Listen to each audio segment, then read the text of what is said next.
வணக்கம் ஃப்ரெண்ட்ஸ். நேற்று வந்து சிவி தேய்ச்சி ஒரு கோடு ஷீன்லாக் சீலர் போடுறத பற்றி பார்த்தீங்க.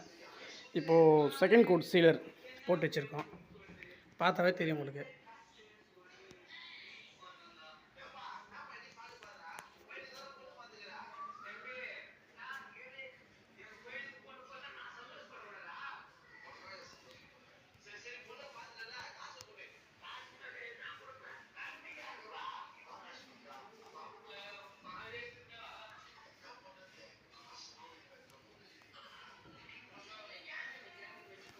பெட்டு மேலே ஒரு ஃப்ளைவுடு.